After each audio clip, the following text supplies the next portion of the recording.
Before we begin this video, we just want to speak about our new partnership with the mobile sports app called Locker.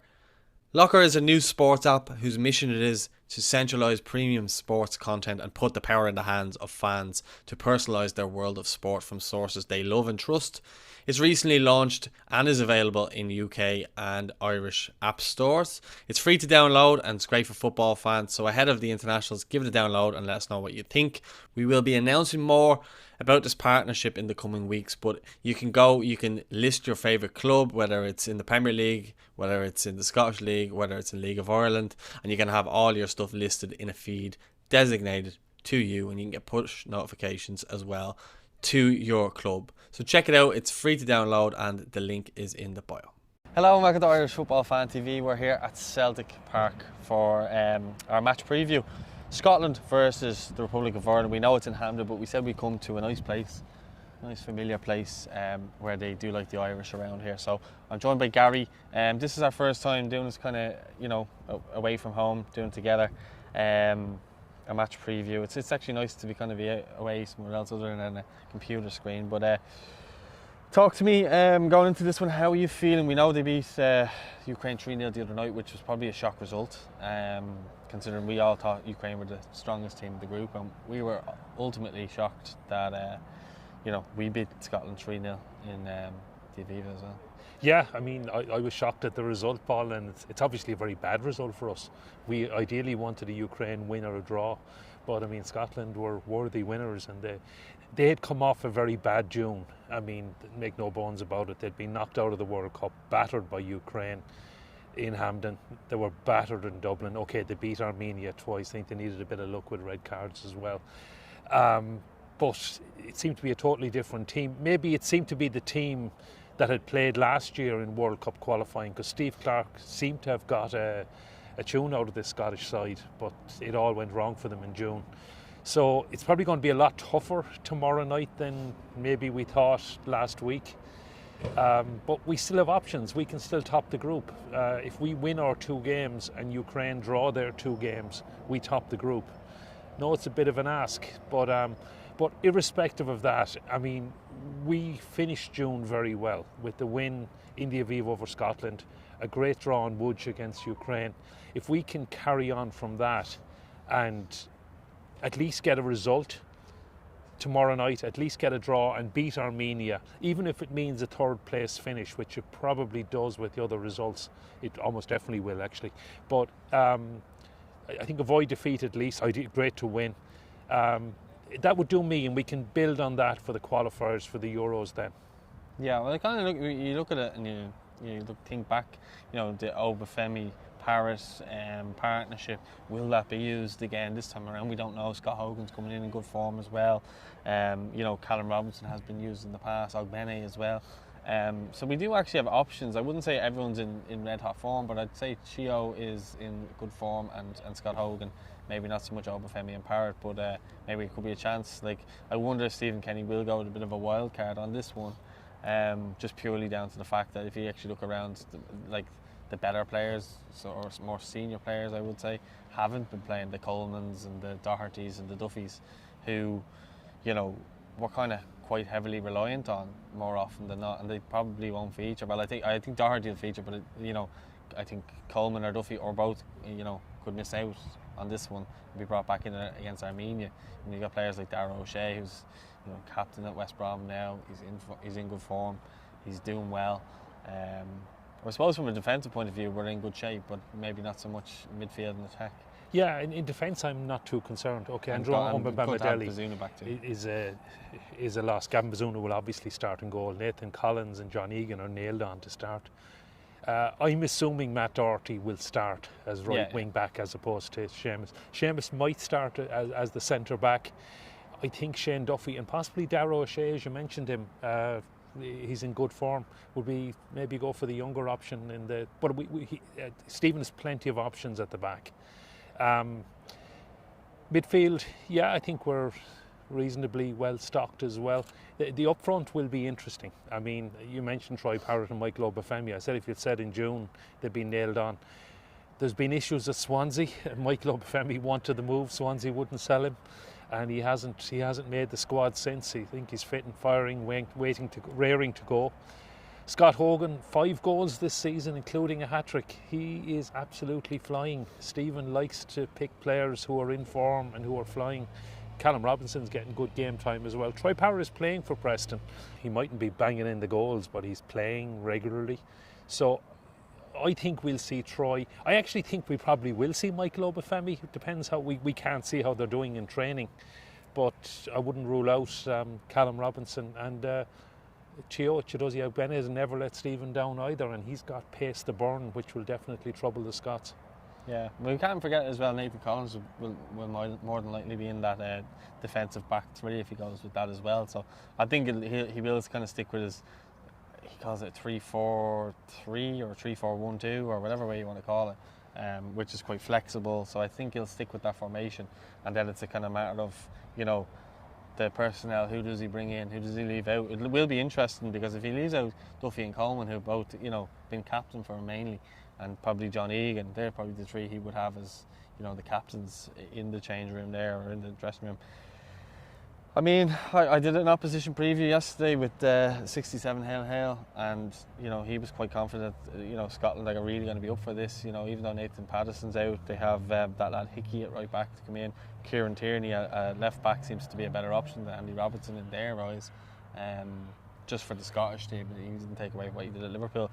So I still think that the Scots are going to be strong, but I think it's going to be more of a derby than it is. I think form goes out the window in these kind of games, as we saw.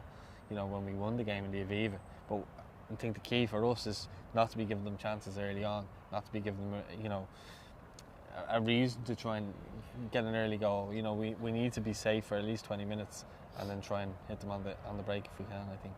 Yeah, I think going back, first of all, Nathan Collins is nailed on to start, and I think John Egan is as well. I think Nathan Collins is just superb in June. Yeah, and John Egan's played every minute for Sheffield United. Yeah, and John Egan will start. So at best, it's one of Shane Duffy or Seamus Coleman, or maybe Darragh O'Shea in the back 3. Probably a 3-5-2 formation, as you say, but it could vary on that. Yeah, it's a different story when Scotland play in Hampden. They have a very noisy, passionate crowd. Okay, there'll be a lot of away fans as well, and our fans are going to be heard too, but they are a different team at home than they are away. So as you say, the first 20 minutes will be crucial. Keep the crowd quiet. If they go goal up, I mean, they'll just have their tails up. We saw it on Wednesday night. I was only watching on the TV. You could hear the crowd once they got the goal ahead. Okay, it was in the second half.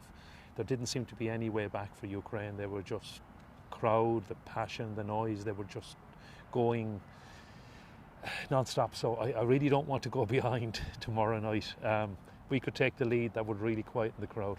Yeah, I think the thing that could be a bit of a weird one is the atmosphere. There's a lot of talk of Scottish fans, Irish fans meeting up, and kind of the togetherness of that. When they came to Dublin, it was quite enjoyable too. But I wonder, will it be hostile or will it be a friendly atmosphere? That's the thing I'm going to be curious about tomorrow.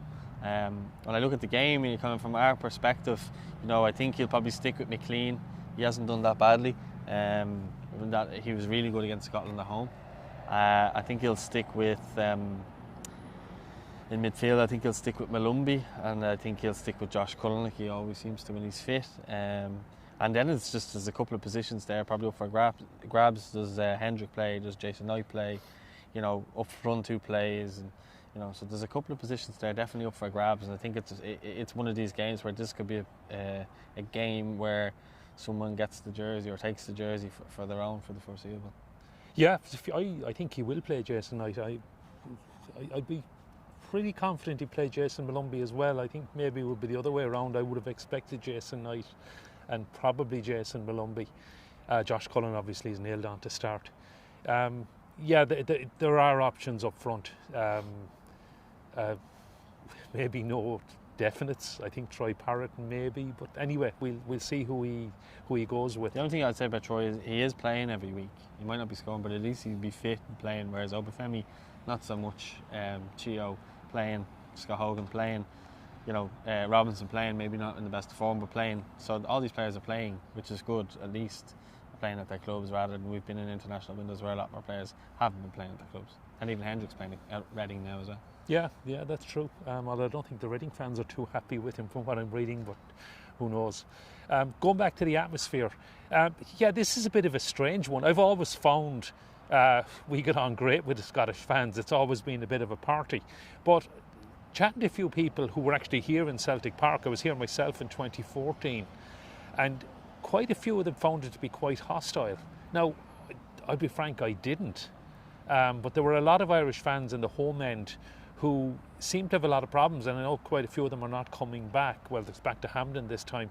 So that actually surprised me a bit. I mean, I've been quite a few games against Scotland going back to the 1980s actually, and it's always been a bit of a party, and I've never found anything else than the pubs, great atmosphere.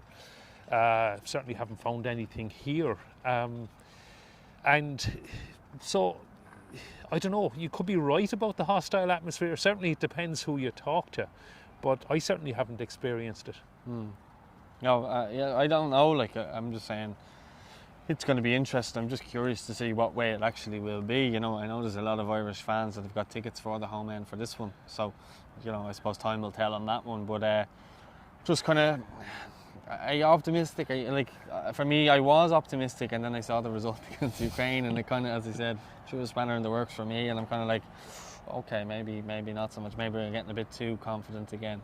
But and another thing, just to kind of touch on, is, you know, if these games don't go well for Stephen Kenny or the Irish team, then they won't naturally go well for Stephen Kenny. And again, it's knives out for the manager again, you know. I don't know if it's going to be knives out if we lose. Hopefully we won't lose. I'm optimistic. I know, but my point is that if we draw or, you know, lose, the knives will be out, I think. And if we... I don't know. When we win, he's the Messiah, and when we draw or lose, he seems to be, he's not good enough. As if he's the one playing the game.